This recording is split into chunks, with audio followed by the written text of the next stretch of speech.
Ситуацията в българската енергетика е изключително тревожна, смята водачът на листите на БСП във Варна и Шумен Борислав Гуцанов. Със сигурност това, което прави ГЕРБ, господин Борисов, а малко преди тях Продължаваме промяната, Демократична България, е национално предателство. Само преди 2 дена Бойко Борисов прави среща с американски конгресмени и пред тях поема ангажимент, че ще продадем руското оборудване за АЕЦ Белене, така както е срамното решение на сглобката на предходният парламент, и ще купим ново оборудване от Съединените щати за 7 и 8 блок за $20 милиарда. Това пък е било договорено при визитата на енергийния министър в Америка преди дни, припомни още Гуцанов.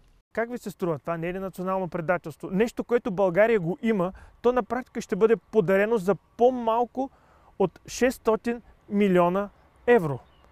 А ще купим нещо, което е 20 милиарда и го няма никъде по света. Или не, ако трябва да бъдем точни, една единствена централа, дори един единствен блок работят по тази технология американска.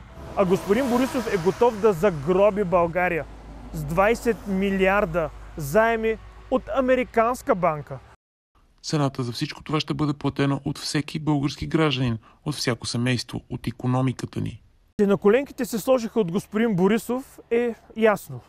Но че много преди него и Продължаваме промяната, Демократична България направиха същото движение, е също ясно. Те бяха инициаторите и подписаха заедно с Борисов влизането на тази срамна история в Народното събрание, срамна за България, че ще си продадем оборудване, готово да започне работа и България да печели пари. Ние да плащаме по-евтин ток, семействата, икономиката. Срещу това да се харесаме на поредните ни господари, този път американците. В следващия парламент БСП отново ще се противопостави на поставянето на вятърни перки в морето, каза още социалистът. Ние един път се противопоставихме и слава Богу успешно.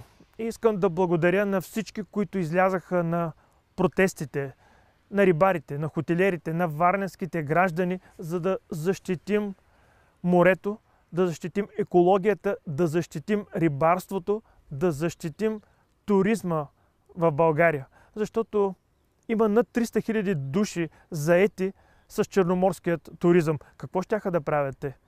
Щяха ли да имат работни места или, за да се харесат този път пък на англичани, другите им господари, те бяха готови да жертваме една огромна част от българската икономика. Ако е необходимо, отново ще излезем на улицата, ще направим протести, живи вериги, всичко, за да защитим Черноморието, Варна, курортите, рибарството, да защитим страната си от тези предателства, на които сме свидетели през последната вече малко повече от 1 година. Купуването и продаването на гласове е престъпление.